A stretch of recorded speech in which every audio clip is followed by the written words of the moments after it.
आलोक भाई धन्यवाद देंगे प्रधानमंत्री जी को, क्योंकि आज जो कुछ हुआ है उसमें कश्मीर में लोकतंत्र, विकास और युवाओं को आगे लाने की बहाली की शुरुआत हुई। आप मानेंगे इस बात से जो अपराजिता जी ने कहा है?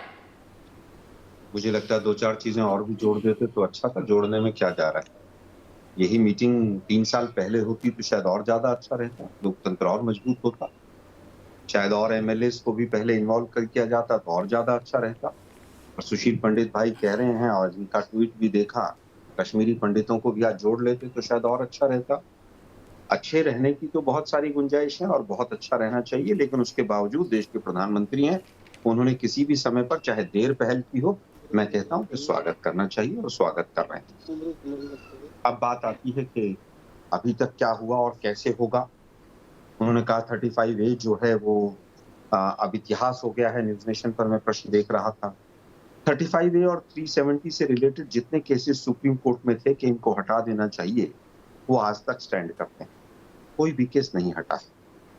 कि 370 बार-बार सब लोग कह रहे हैं कि हट गया है, मैं नहीं मानता हूँ, क्योंकि जो भी 2 ये तो बदलाव सब किए गए वो पॉलिटिकल पार्टी आर्टिकल मान रही है ना, हम मांग नहीं कर रहे हैं, सुप्रीम एक कोर्ट मिनट फैसला करे। ये सुनिए ना आपको सर, नहीं सुनिए। लगता कि इन आर्टिकल पार्टियों में नरमी का संकेत है सर आलोक भाई? सर देखिए, मुझे लगता है दीपक भाई बहुत गंभीर विषय है, शांति से बात करेंगे। मुझे लगता है कि धारा 370 अभी भी संविधान का हिस्सा है, इसमें कहीं किसी बिल्कुल। को दो मत नहीं। उसमें 2 बदलाव किए गए और दोनों बदलाव आर्टिकल 370 की पावर्स को यूज़ करके ही किए गए। अगर 5 अगस्त का अगर हम हमारा प्रेसिडेंशियल ऑर्डर है उसको पढ़ेंगे तो पहला सेंटेंस ही है, using the powers of article 370 we are making these 2 changes. 1949 का हम फलाना ये हटा रहे हैं और उसके अंदर हम जो कॉन्स्टिट्यूएंट असेंबली है उसकी जगह पर आज जो है गवर्नर या जो गवर्नमेंट है वो काम करेंगे।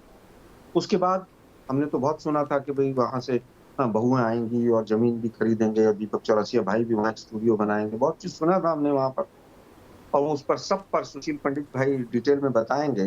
तो जो आज का स्टैंड है वो पूरी तरह से यू टर्न स्टैंड है। जिनको आप गुपकार गैंग हैं और तोड़-फोड़ गैंग है और पाकिस्तानी गैंग हैं, जबकि गुपकार केवल एक गली का नाम था जहाँ पर वो मीटिंग हुई थी। लेकिन उस गुपकार को ही शब्द को इतना बदनाम कर दिया बीजेपी वालों ने। खैर चलिए जो भी हुआ जहां पे देर आए फारूक दुरुस्त साहब आए, रहते कुछ हैं। पॉजिटिव बिल्कुल पॉजिटिव कोई चीज़ें हों तो अच्छी बात है। नहीं उस गली का नाम है, उस रोड का नाम गुपकार है। लेकिन उसके बाद जब कोरोना चला तो वो उस पर भी स्टैंड यू टर्न ले लिया गया। मुझे तो नहीं लगता किसी ने कोई ज़मीन 100 गज का टुकड़ा भी कहीं जम्मू में भी खरीदा हो, तो ज़रूर हम इस शो में देख कर जाएँगे कि अगर कानून लागू हो गया और धारा 370 हट गई, तो किसी ने भी ज़मीन क्यों नहीं खरीदी वहाँ पर? किसी के बच्चे की नौकरी लगी हो वहाँ पर, तो वो भी ज़रूर बता के जाइएगा कि भई 3 साल में अपराजिता के अड़ोस-पड़ोस में कहीं कोई बच्चा हो, कोई बिहार से बच्चा गया हो बेगूसराय से उसको वहाँ पर कहीं पर किसी तरह से मिली हो या भुवनेश्वर में खुर्दा से कहीं से कोई गया हो, तो ज़रूर अपराजिता बहन बताएँगे हमें। मुझे लगता है आज भी पॉलिटिकल स्टंट ज़्यादा है। रिज़ल्ट क्या आएगा हम उम्मीद करते हैं कि अच्छा रिज़ल्ट आए। क्योंकि बीजेपी हमेशा से यू टर्न ही लेती आई है। हमेशा से कहा कि ठीक है। पूरा फारूक अब्दुल्ला परिवार जो है वो पूरी तरह से ठीक है, माना देशद्रोही है और आपका। तमाम चीज़ें हैं। एक मिनट अंतिम बात कहना चाहूँगा।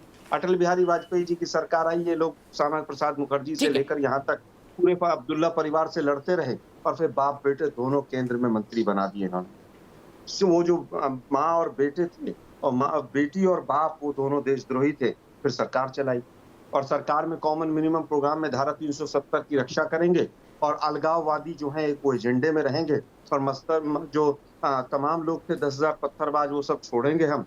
जब तक मलाई मिली दोनों ने मलाई खाई और जब मलाई खत्म हो गई, तो दोनों ने सोचा चलो अब जो है, अब तिरंगा उठाने का समय आ गया है। जब महबूबा ने कहा तिरंगा उठाने वाला कोई नहीं मिलेगा, तब तो सरकार चलती रही। बुरहान वानी दिल्ली में तो ठीक है। इनके लिए पूरी तरह से जो है वो आतंकवादी था। वहाँ निर्मल सिंह 30 लाख रुपए लेके उसके घर बैठे रहते थे कि साहब ये बहुत बड़ा शहीद है। तो बीजेपी का हमेशा से यू टर्न रहा है।